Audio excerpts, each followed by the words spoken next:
दम chicken noodles भोजन।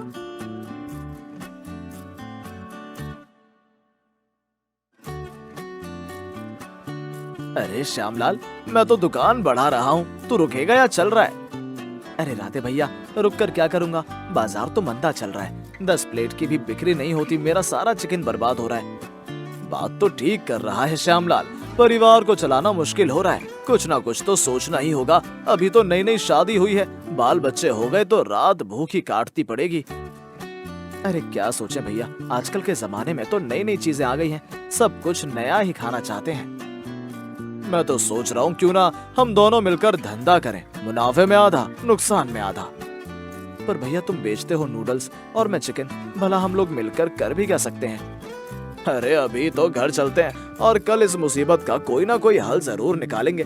तुम कल अपने परिवार के साथ मेरे घर आ जाओ, कल बाजार भी बंद है, मिलना भी हो जाएगा और बातचीत भी। राधे और श्यामलाल दोनों ही चिंता से सर हिलाते हुए अपने घर चले जाते हैं।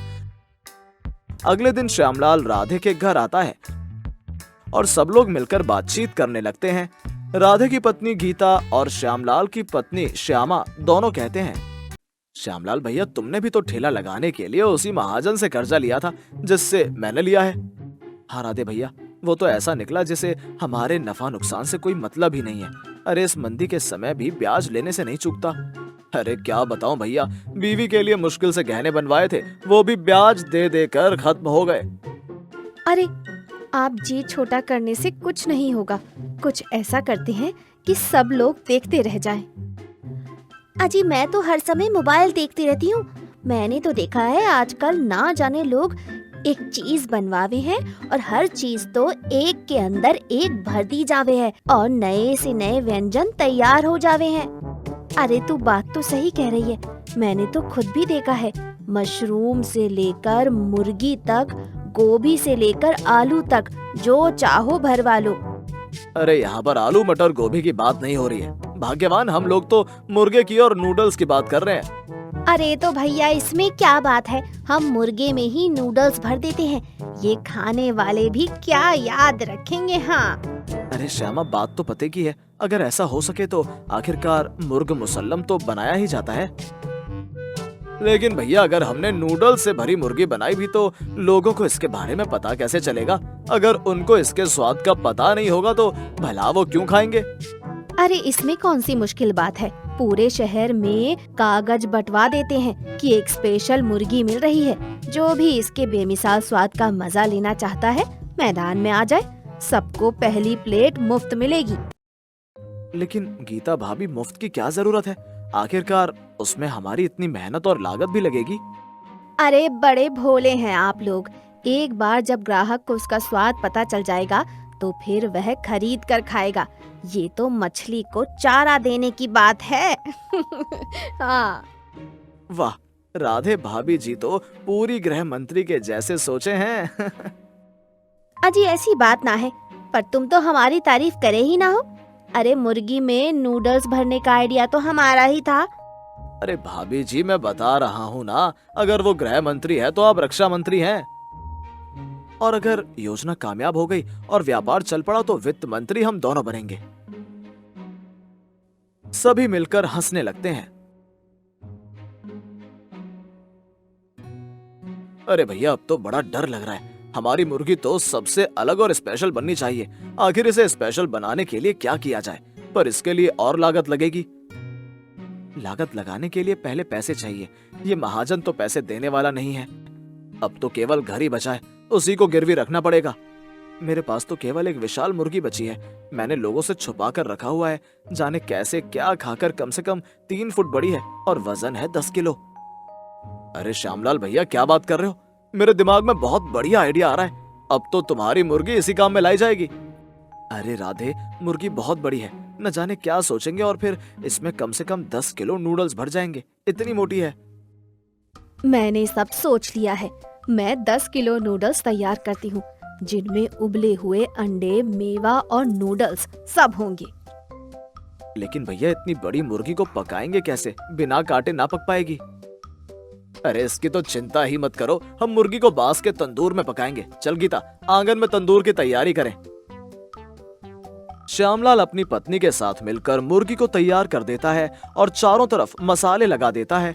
राधे और गीता मुर्गी के अंदर चटपटे नूडल्स और अंडे सब कुछ भर देते हैं। चलो सब लोग अभी से केले के पत्तों से लपेटकर बांध दो और फिर जमीन के अंदर बने बांस के तंदूर में इस मुर्गी को रखकर मिट्टी से ढक दो। अब तो मुर्गी ही हमारे भाग्य का फैसला करेगी। इसे शाम को ही बाहर निकालेंगे।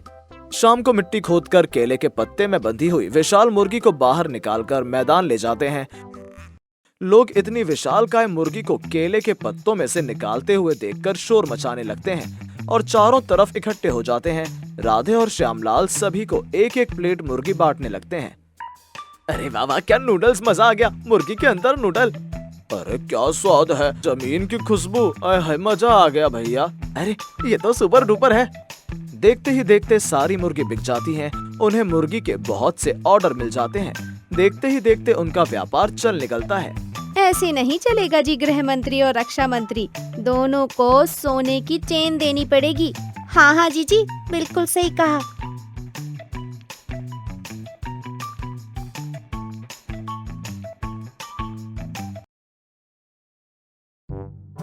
पुष्पा अपने माता पिता के साथ एक झोपड़ी में रहा करती थी। उसके पिता शिवा मिट्टी से बर्तन बनाने का काम किया करते थे। पुष्पा को खाना बनाने का बहुत शौक था। माँ देखो मैंने आज क्या बनाया है। क्या बनाया है ये? पता नहीं क्या क्या बनाती रहती है। कुछ सब्जियां बची हुई थी, उन सबको मिलाकर मैंने सांभर बनाया है और थोड़े से चावल बचे थे, उसकी मैंने इडली बना दी है। एक तो वैसे ही खाने के लाले पड़े हुए हैं और तू नई नई चीजें बनाकर वेस्ट कर दिया कर। माँ मैंने चीजों का सही यूज किया है, इन्हें खराब होने से बचाया है। तुम बिना बात के पुष्पा को डांटती रहती हो। उसने कोई सामान खराब तो नहीं किया ना? उसने सारी बची हुई चीजों को दोबारा उपयोग में लिया है। हमारी बेटी बहुत गुणवती है। तुम्हें तो इसमें कोई कमी नजर नहीं आती है। कल को इसकी शादी हो जाएगी, वहाँ भी ऐसे करेगी तो सास बहुत मारेगी इसको। अगर ऐसा करने पर इसकी सास गुस्सा होगी तो वो और अच्छी सी कोई चीज बनाकर उसे खिला देगी, जिससे उसकी सास और खुश हो जाएगी। तुम चिंता मत करो, हमारी बेटी से कोई नाराज नहीं हो सकता। तुमने ही इसको सिर पर चढ़ा रखा है।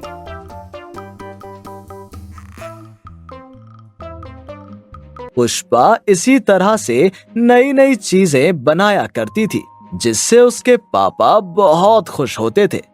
एक दिन की बात है, शिवा बर्तनों को भट्टी में पका रहा था कि उसका हाथ बुरी तरह से जल जाता है, जिसे देखकर शिवानी और पुष्पा दुखी होते हैं। शिवानी, मैंने सोचा था कुछ पैसे बचे हैं, उससे अपनी बेटी का ब्याह कर दूंगा, पर अब तो मेरा हाथ जल गया। न जाने कब तक काम नहीं चलेगा। इस बीच घर का खर्चा कैसे चलेगा? आप चिंता क्यों करते हो, सब ठीक हो जाएगा। पापा आप फिक्र मत करो, जब तक आप ठीक नहीं हो जाते तब तक मैं आपका सहारा बनूंगी। सभी शिवा के हाथ जलने पर बहुत दुखी होते हैं। एक दिन पुष्पा राजू के जन्मदिन की पार्टी में जाती है और वो उसको वहाँ पिज्जा खिलाता है। ये क्या है राजू, बड़ा ही स्वादिष्ट है। इसको पिज्जा कहते हैं पुष्पा। ये आजकल बहुत लोकप्रिय है, हर किसी का मन करता है इसको खाने का, पर ये बहुत महंगा मिलता है, इस वजह से तुमने खाया नहीं होगा। मेरे पापा आए दिन स्कूल लेकर आते हैं। हमें तो दाल रोटी ही मिल जाए वही बहुत है, हमने तो कभी ये पिज्जा देखा ही नहीं। इसलिए तो मैंने तुम्हें अपनी पार्टी में बुलाया है कि तुम्हें अमीरों का खाना खिला सकूं।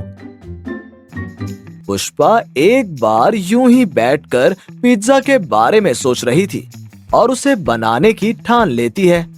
जब पिज्जा बनकर तैयार हो जाता है तो वो अपने पिता को भी वो पिज्जा टेस्ट कराती है। पापा देखो मैंने आज क्या बनाया है। देखने में तो बहुत अच्छा लग रहा है। क्या बनाया है मेरी बेटी ने? बनाया क्या होगा, फिर से कुछ खराब कर दिया होगा। अरे खाकर तो देखो। दोनों पिज्जा खाकर देखते हैं तो उनको बहुत ही अच्छा लगता है। दोनों तारीफ किए बिना नहीं रह पाते। देखो तो कितना अच्छा बनाया है, ये तो बड़ा ही स्वादिष्ट है। पापा, इसको पिज्जा कहते हैं।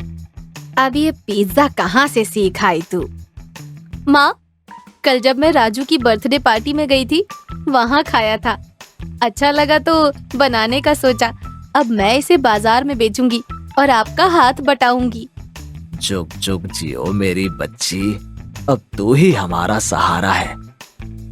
अब पुष्पा घर में रखे कुल्हड़ में पिज्जा बनाकर बेचने लगती है। जो भी उसके कुल्हड़ वाले पिज्जा को खाता था, तारीफ किए बिना नहीं रहता था। एक दिन की बात है, मेरे द्वारा बनाया गया पिज्जा कितना बिकने लगा है। अब तो मैं पापा की मदद भी कर सकती हूँ और उनका हाथ भी ठीक कर सकती हूँ। इतने में राजू वहाँ आ जाता है और उससे पूछता है, क्या बात है पुष्पा, तुम कई दिनों से पढ़ने नहीं आई? मेरे पापा का हाथ जल गया था, जिसकी वजह से मुझे पढ़ाई छोड़कर घर संभालना था। अब मैं पापा का हाथ बटाती हूँ। और क्या बेच रही हो तुम? मैंने अपना पिज्जा बनाने का काम शुरू किया है। लो, तुम भी खाओ।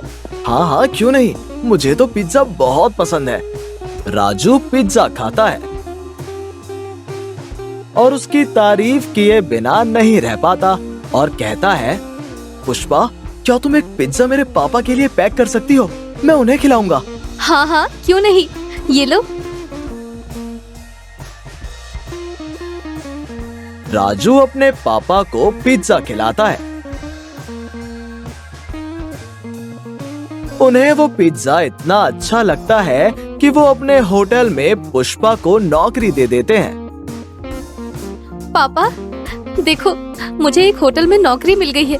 अब मैं आपका हाथ सही करा सकूंगी और अपना खुद का होटल भी खोल लूंगी। और अपना खुद का घर भी खरीद लेती है। देखा शिवानी, मैं ना कहता था कि मेरी बेटी बहुत होनहार है, वो हमारा नाम रोशन करेगी। आज देखो वो अपने हुनर से कितनी प्रसिद्ध हो गई है। हाँ हाँ, आज हर कोई इसे हमारे नाम से नहीं बल्कि हमें इसके नाम से जानता है। इसने सही समय पर सब कुछ संभाल लिया। अब तीनों इसी तरह से खुशी खुशी रहने लगे।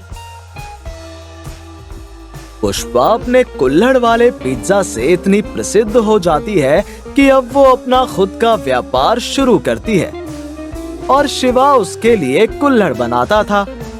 वो कुछ पिज्जा गरीबों को भी दान करती थी, जिससे उसे बहुत खुशी मिलती थी।